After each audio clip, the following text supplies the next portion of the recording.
The church bells began ringing at 11:25 on a bright Saturday morning, but there was no grand wedding party waiting beneath them, no rows of guests dressed in expensive clothes, and no carefully rehearsed ceremony. There were only two people standing under an old maple tree beside the courthouse, staring at each other as if the 15 years between childhood and that moment had suddenly disappeared. Callum Hayes held a small velvet ring box in one hand, while Maris Everwood clutched a folded piece of notebook paper so tightly that its edges trembled in the summer breeze. Written across that faded page, in the uneven handwriting of two 10-year-olds, were the words that had shaped both of their lives: "If we are both still single when we turn 25, we will marry each other." They had laughed when they wrote it. They had sealed it with pink chewing gum instead of wax. Neither of them had known that one day the promise would become the only thing strong enough to bring them home. Before we continue, please like, comment, share, and subscribe to Ancient Truth if you believe in kindness, second chances, and promises that somehow survive even when people lose their way. Callum and Maris had grown up on the same quiet street in the small town of Briar Glen, where summer afternoons smelled like cut grass and sun-warmed pavement, and where children could ride their bicycles from one end of town to the other without anyone worrying. Their houses stood 3 doors apart. Callum lived with his father in a narrow blue home with a broken porch rail, while Maris lived with her mother and grandmother in a yellow house surrounded by wildflowers. They became friends because Callum was new to the neighborhood and too shy to join the other children, and because Maris had never been afraid of silence. On his first day at school, she sat beside him beneath a wide classroom window and quietly pushed half of her cheese sandwich onto his napkin when she noticed he had brought no lunch. He never forgot it. Years later, he would still say that kindness did not always arrive like thunder. Sometimes, it looked like a 10-year-old girl pretending she was not hungry so a lonely boy would not feel embarrassed. Their friendship grew through ordinary days that later became sacred memories. They built forts behind her grandmother's garden, searched the creek for smooth stones, studied beneath the library skylight, and spent countless afternoons lying in the grass inventing the futures they thought they would have. Maris wanted to become a children's illustrator because she believed every frightened child deserved a picture of a world where things turned out well. Callum wanted to build houses because his own always seemed to be falling apart, and he imagined creating places where people would feel safe. They knew each other's fears before they understood the word vulnerability. Maris knew Callum hated the sound of doors slamming because his mother had left after an argument when he was 6. Callum knew Maris avoided hospitals because her grandfather had died in one, and the smell of disinfectant made her hands shake. They did not promise to protect each other in dramatic speeches. They simply did it, day after day. The marriage promise was made during the summer they turned 10. They had attended the wedding of Maris' aunt in a white wooden chapel outside town, where sunlight poured through stained glass windows and painted the floor in patches of blue and red. During the reception, they escaped the crowded hall and sat beneath the maple tree near the courthouse. Maris had watched the newlyweds laughing and wondered aloud whether everyone eventually found someone. Callum, with the absolute confidence only a child could possess, told her that if no one chose them, they could choose each other. She tore a page from her notebook, wrote down the promise, and made him sign it. They agreed that 25 sounded impossibly old and far away. Then they returned to the reception, ate 2 slices of cake each, and forgot about the paper for several years. Life began changing when they were 16. Callum's father lost his construction job, and their home grew tense with overdue bills, dark rooms, and whispered phone calls from creditors. Callum started working afternoons at a hardware store while still attending school. Maris often sat on the counter near closing time, doing homework while he stacked paint cans and swept the aisles. She tried to make him laugh, but she could see exhaustion settling into him. He stopped talking about college. He stopped drawing house designs in the margins of his notebooks. One afternoon, after learning that his father might lose their home, Callum told Maris he felt as though every dream had become a luxury his family could no longer afford. She reached into her backpack and gave him a new sketchbook, the first page already marked with 4 simple words: build something worth coming home to. Callum kept that sketchbook for the next 9 years. Maris had struggles of her own, though she hid them behind bright smiles and constant encouragement. Her mother developed a chronic heart condition during Maris' final year of high school, forcing Maris to abandon her plans to attend art school in another state. She enrolled at a community college nearby and worked mornings in a bakery, returning home each afternoon to care for her mother and aging grandmother. Callum offered to stay in Briar Glen too, but Maris refused to let guilt decide his future. When a construction company in the city offered him an apprenticeship, she convinced him to take it. Their goodbye happened at the bus station under harsh morning sunlight. They stood beside his single suitcase, both pretending the distance would be temporary. Callum wanted to tell her he loved her, but fear stopped him. He worried that confessing his feelings would make her feel obligated to wait for him. Maris wanted to say the same thing, but she believed love meant allowing him to leave without carrying the weight of her loneliness. At first, they called every evening. Callum told her about noisy job sites and tiny rented rooms. Maris described the customers at the bakery and sent photographs of her newest drawings. But adulthood has a way of turning days into months before anyone notices. Callum worked longer hours and began traveling with his crew.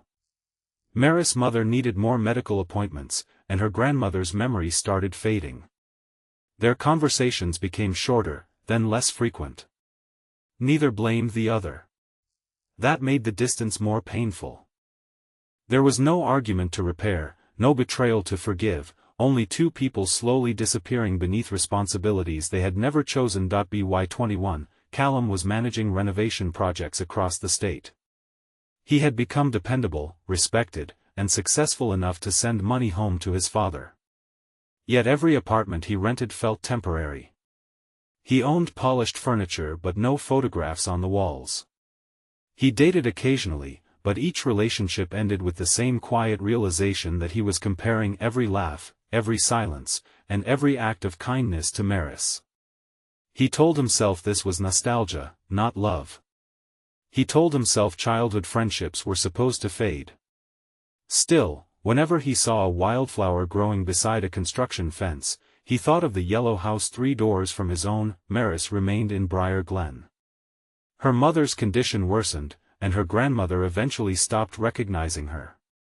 Maris gave up her classes and worked full-time at the bakery, drawing at night when the house was quiet. She illustrated stories no publisher ever saw, filling boxes with paintings of lonely children finding lanterns in dark forests, injured birds learning to fly, and abandoned houses glowing with light again. She had one serious relationship with a kind teacher named Holden, but when he proposed, Maris could not accept. She cared for him, but she knew a part of her heart was still waiting beside a bus station years earlier. Holden did not become angry. He simply told her that marrying someone while secretly longing for another would hurt them both. His honesty left her ashamed, but it also forced her to face the truth she had avoided. Callum and Maris saw each other only twice during those years. The first time was at Maris' grandmother's funeral, held on a clear spring morning. Callum returned to Briar Glen and stood beside Maris beneath a white cemetery tent. He wanted to embrace her, but grief had made her distant, and he feared overstepping. The second time was months later at the grocery store. They spoke politely near the fruit display while sunlight streamed through the glass doors. Both wanted to ask 1,000 questions, yet they discussed work, weather, and Callum's father. When they parted, Maris cried in her car. Callum sat in his truck for nearly an hour before he could drive away. The year before their 25th birthdays brought the losses that finally stripped away their excuses. Callum's father suffered a stroke and died 2 weeks later. During those final days, Callum sat beside his hospital bed and listened as the man who had spent years regretting his own mistakes urged him not to confuse survival with living. His father admitted that after Callum's mother left, fear had controlled every decision he made.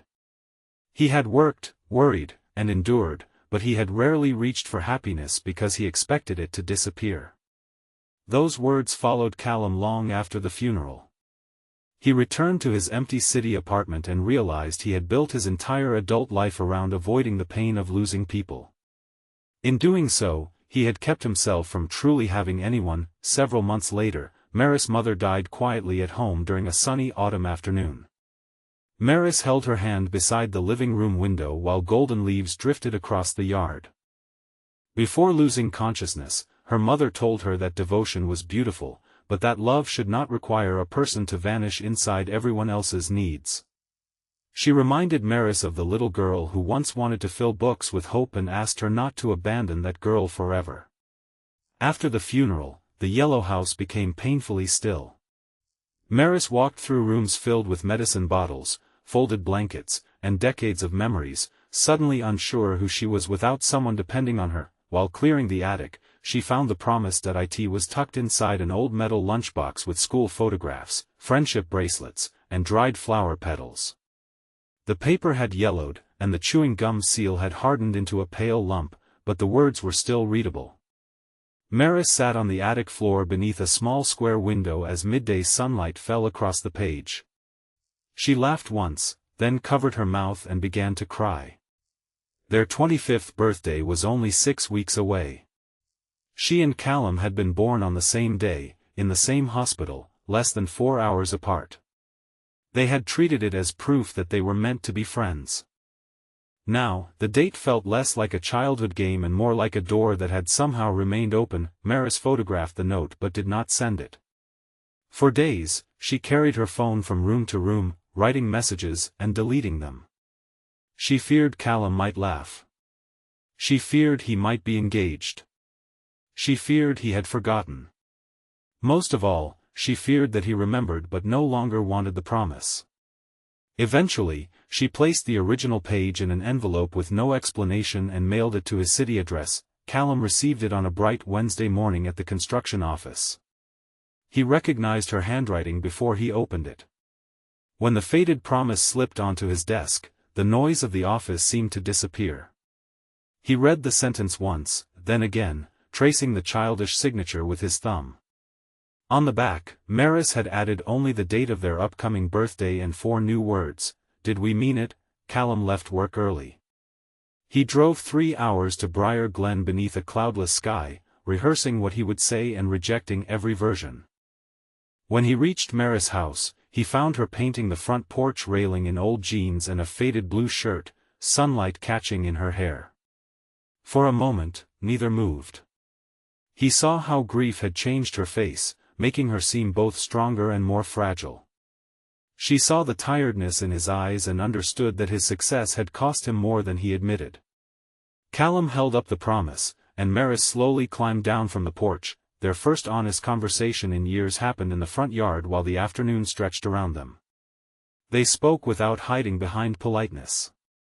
Callum admitted he had loved her since he was 17 and had stayed silent because he believed leaving was the only way to avoid becoming a burden. Maris confessed that she had spent years waiting for him to return while pretending she had chosen independence. They acknowledged the people they had disappointed, the chances they had missed, and the resentment they had occasionally felt toward each other. Callum explained that he had interpreted her silence as proof she had moved on. Maris explained that she had interpreted his absence as proof he never truly needed her. Their pain had not come from cruelty.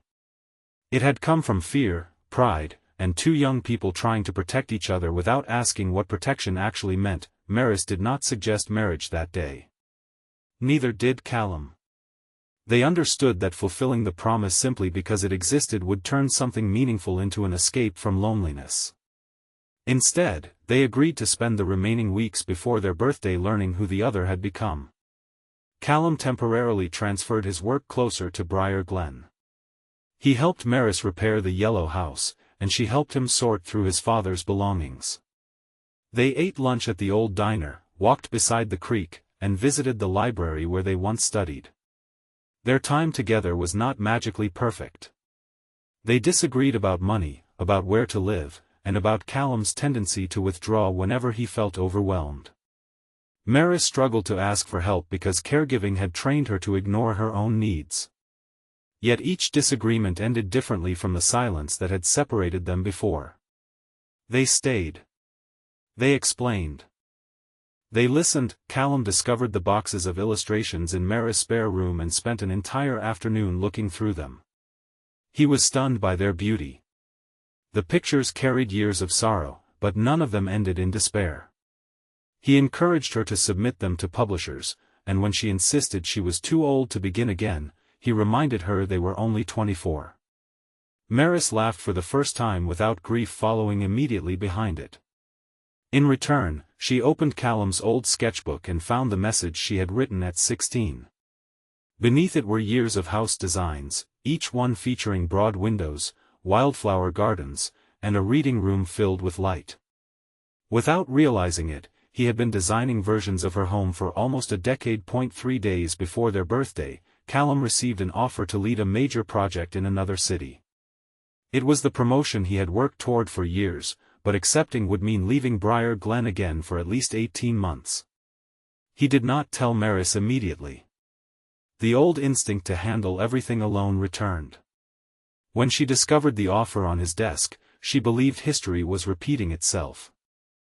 Their argument was painful, not because she expected him to sacrifice his career, but because he had hidden the decision from her. Callum nearly walked out. His hand was already on the front door when he remembered his father's warning about mistaking survival for living. That he turned back. For the first time, Callum admitted that part of him still expected love to vanish the moment it became difficult. Maris admitted she feared becoming the reason he gave up another opportunity. They sat in the unfinished reading room while afternoon light poured through the windows, and they made their first real decision as partners. Callum would negotiate a regional role that allowed him to travel several days each month while keeping Briar Glen as his home base.